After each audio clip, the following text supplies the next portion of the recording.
for coming to the information session here.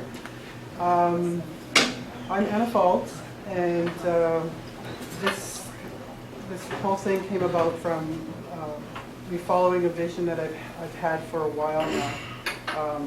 I started a ceremony in June of 2012. I was called to go to the mountains and pray there for 5 days and 4 nights. So I did that, and they said that it's a one-year ceremony for the change of cycles. So the first one was a celebration of the end of cycles. The second one, they were in for the solstices. So the second one was December 21st to 25th. That one was for the bringing together of the end of cycles and the beginning of cycles.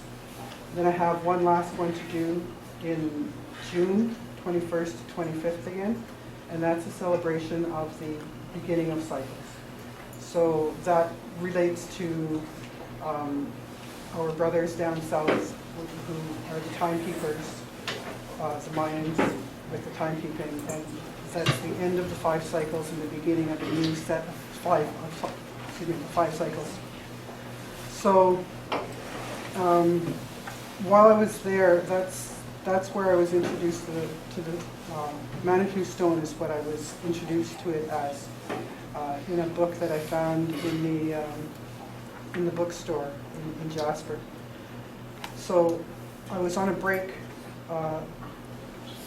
I had to come home for a day while I was in Jasper. So I read the book before I came home. So I found the stone, and then I was really curious about it. So I did some research while I was here for the one day before I had to go back to finish off the ceremony. And I found that the stone was here at the museum, and I was guided to come and do a drumming with the stone. But I got here 5 minutes before the museum closed. So instead of doing a drumming with the stone, I just did it outside in the grassy area and did a drumming there as guided. And then I found out also that the history with George McDougall, the Reverend George McDougall, and I was also guided to go and do a drumming at the George McDougall Church because that's his namesake. And the drumming was to do a forgiveness for him for the harm that was caused, that he wasn't really aware of the harm that was coming from his action. I called the church and I asked them if I could do a drumming there, but it turned out that they were changing reverends or something, so I couldn't do the drumming that day. So I went down to the river and did a drumming with him in mind, and asking him to forgive himself for what he had done, and asking the universe to help us all forgive the things we do in our blindness, because we're all human beings and we all do things that are hurtful at some times that we don't realize that are being done with that intention. So after I did that ceremony, I had to go back to the mountains and finish it, and that all went really nice. And what I was told about the ceremonies also, there's another level to the ceremonies. So the first one was healing on a personal level, and I needed to be healed on a personal level, and I'm still going through a big healing process now. But the first one was a healing on a personal level. The second ceremony was a healing on a community level. And it turned out that I was here in Edmonton for that ceremony, for that particular ceremony on December 21st, which was the March for Idle No More, so then I got to do my drumming with about 4,000 people. So that was really powerful. And it wasn't quite what I expected, because I thought I had to go back to the mountains and do the ceremony, but that wasn't the case. It was just had to be with community. So that was fulfilled for me.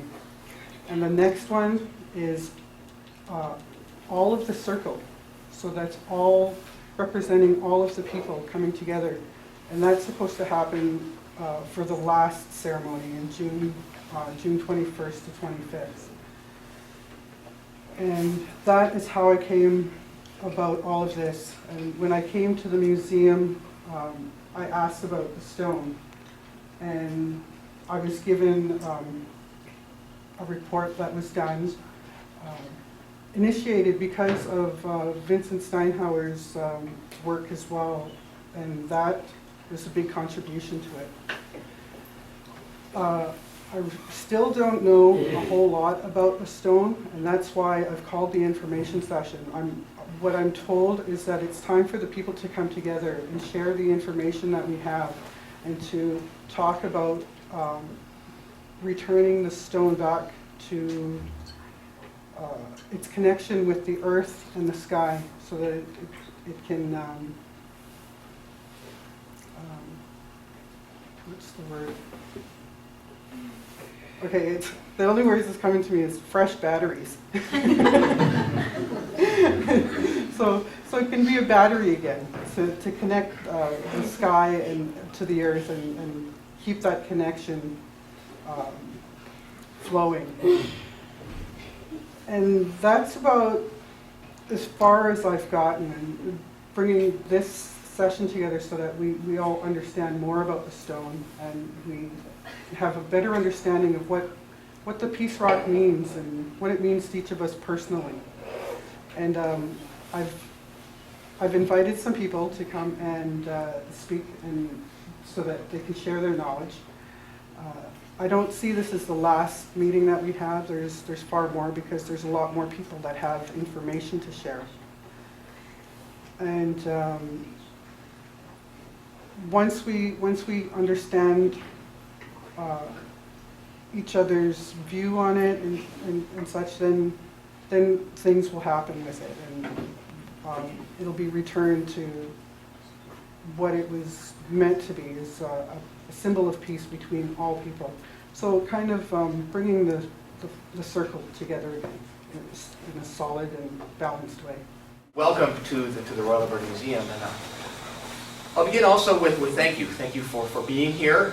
Thank you for including me upstairs, and thank you for sharing what was a very profound message of healing and peace and kindness and humility and learning. Messages that resonate very, very strongly with me. When Anna and I were chatting prior to this, she asked me to speak perhaps a little to the journey of the stone. It's a journey that has many dates in the past. The dates stick with me: 1866, 1880, 1972, 1999, 2001. But you presume you all know the story of Manitou Stone better than I, so I won't recount it. I'm happy to answer any questions afterwards. But I think it's also, the better part of my message is one about the future. I know the stone is here, it's upstairs, you saw it, but we really are its stewards at the moment. We are looking after it until it can go somewhere else. We're not going to be in the way of what should happen to this stone. We are looking after it as we look after things that are on display, and we're greatly privileged to do that. But we recognize that it certainly isn't ours. Like I said, we are just truly stewards for you and all Albertans. So you won't find us standing in the way of a plan or of a notion of a strategy for the stone's future. I'd like you to know that. So we'd like to work with you on what ultimately happens to it. So we are very privileged that it is upstairs, and it's in our gallery of Aboriginal culture. But that doesn't mean that that is where it needs to stay. So perhaps I will just leave it at that. And again, thank you very much for including me in this evening's presentation. It was very profound and moving, and I really appreciate it. So, certainly.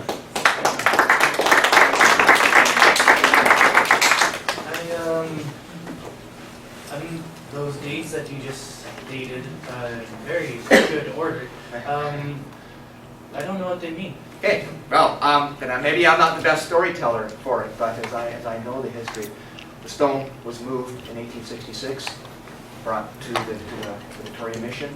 1880, it went out to Ontario, to the Methodist College. Nearly a century later, 1972, it came back to Alberta, and it has been in the museum here ever since. 1999 was when Bluewill's First Nations College approached Victoria Methodist College and asked to have the stone turned over to them. Victoria Methodist College didn't know how to respond to that, being in Ontario and the request coming from here. So they asked us to become the stewards of the stone in 2001. So we did that, and then between 2001 and about 2004, we did a lot of consultation on what should happen to the stones. I mean, we never believed that this was its last resting place. On making us stewards, Victoria College asked that we consult on what should happen to the stone. So between 2001 and 2002, 2004, we did consult with 33 First Nations in Saskatchewan and Alberta, and with 7 First Nations organizations on what should ultimately happen with the stone. Some of the key findings of that were, a majority believed that the stone should be returned. There was a belief that there should be perhaps a dedicated, secure facility there to house it. That clearly hasn't happened to this date, and it is now, as you know, upstairs. Some of the other messages that came across loud and clear in that consultation were that the stone belonged to all First Nations, and that the Government of Alberta, the Royal Alberta Museum, should not profit from it being here. So we don't charge admission for people who wish to visit the stone, who wish to pray with it, who wish to leave offerings with it. And as much as possible, we encourage active ceremonial use for it. So when, typically, yes, we are open 9 to 5, and Anna says she got here 5 minutes before closing. But as you see, in ceremonies like tonight, we are happy to be here when there's a need to spend time with the stone. So we aren't profiting from it being there. We do consider it for all First Nations. We also consulted with a broader scientific community as well. They too believe that the stone has great value. That's a bit of the dates that I mentioned there, just wound into a bit of a chronology. As well done, thank you. Well, again, thank you very much. And I'll just pass this back to Anna. I can now see why that was attached. The blue light is on. Okay. But I do appreciate this opportunity, and I feel like I am a metaphysical descendant of the Methodist mission that came to this land, and to the McDougall family that was largely responsible for moving the stone in the first place. And I think having had experience with it now for some time, all with the best intentions. So I think we are all here with the best intentions, and oftentimes our best intentions don't result in perhaps the best outcomes. So this is what we need each other for, to help us with this. So it is so delightful for me to be here, and especially for me to share this time with all the people that are here. Well, okay. I did have some contact with the McDougall family. Many of you here have perhaps visited the McDougall Church, which is west of Cranbrook.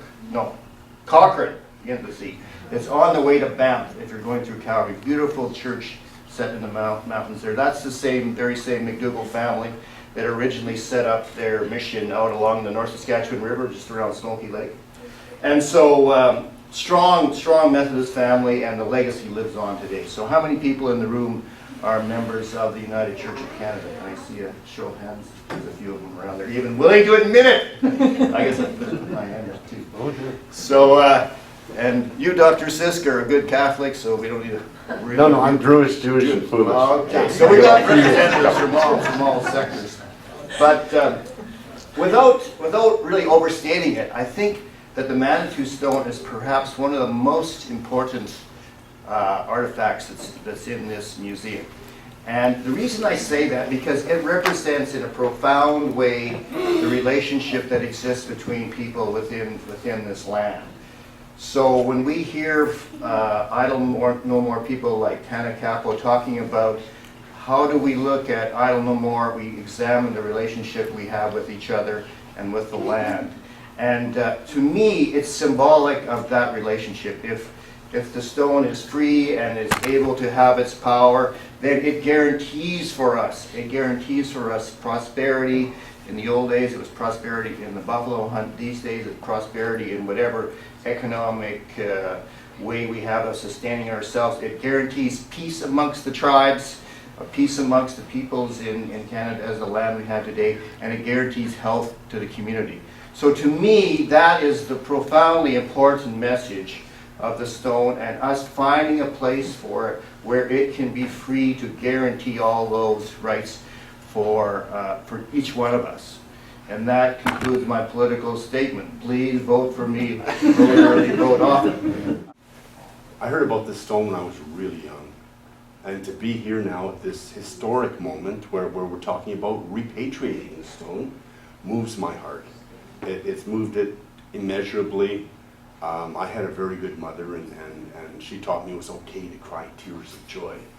And I still have that in my heart, and dang, it sure is a good thing to see that this is happening today. And that's about all I had to say, Anna, and I'll get back behind the camera. Thank you.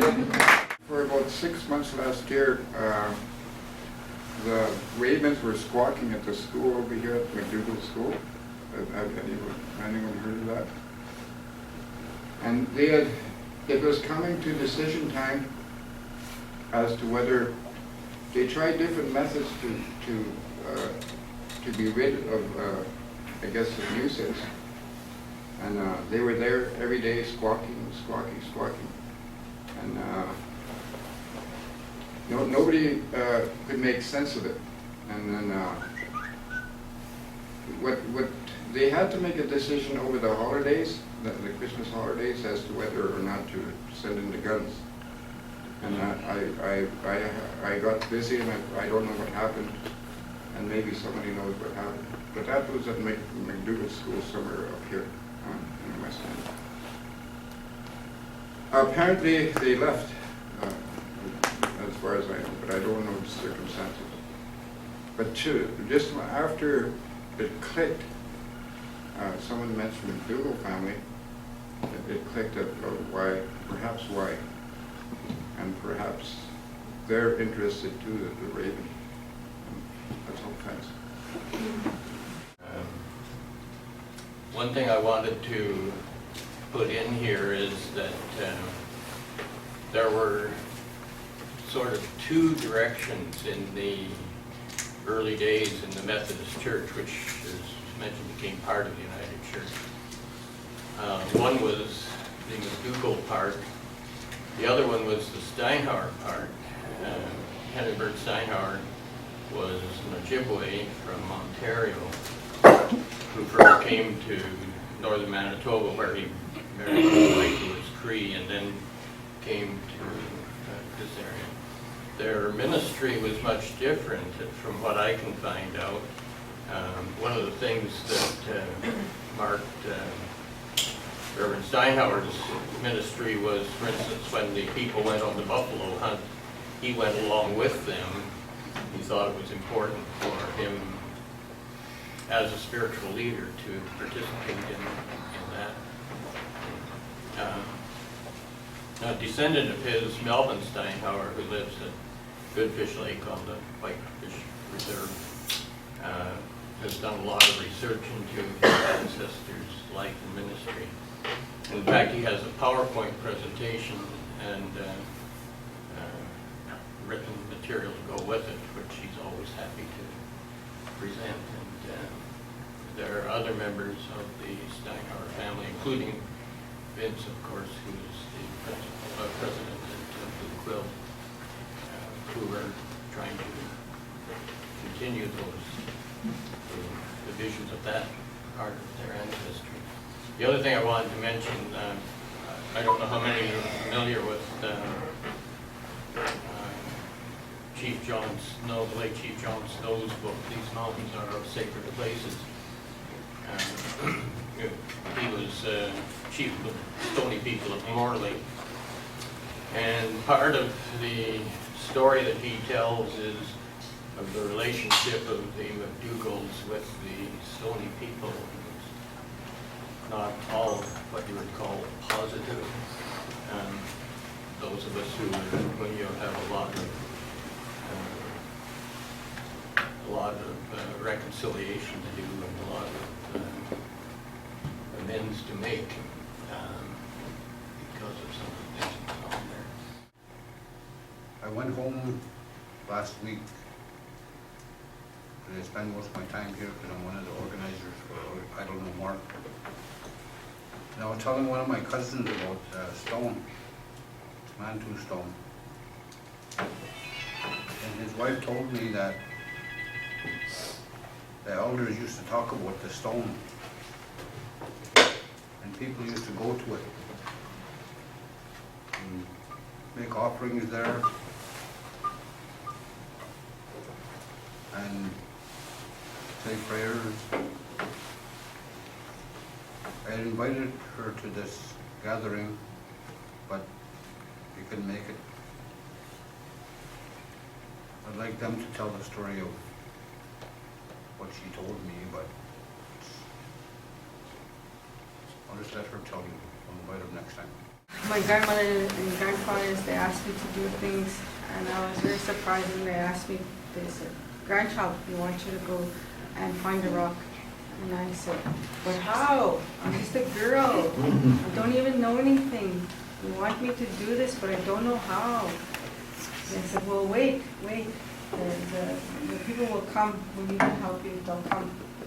And so I followed their direction and what they asked and the stories that they told. And I believe the grandfathers, I believe what they're telling about trying to create peace and harmony amongst all nations. And like I said, when I was saying that upstairs, that grandmother, she's corrected me. She said, we didn't say peace among human beings, we said peace amongst all creation, all nations, all animals, everything on the earth. They said to bring peace amongst all creation. So that was nice, for them to tell me like the full explanation, because I just follow what they're telling me. And to me, this is going to be a very beautiful, sacred time when the stone is returned to the people. I don't know what's going to happen. The grandfathers, they just said, and the stone said, "I want to go to the mountains. Take me to the mountain, to the water. And then when we get there, I'll tell you where to go next." So the stone wants to go traveling somewhere, and they never give a full explanation of where it's going to end up. They never said anything. They just said, first step, go to the mountain. When you get there, we're going to tell you where to go next. So I know this stone wants to travel somewhere. I don't know where, but I know the first step is to take it to the mountains. And I'm a real pitiful human being, and I don't know anything.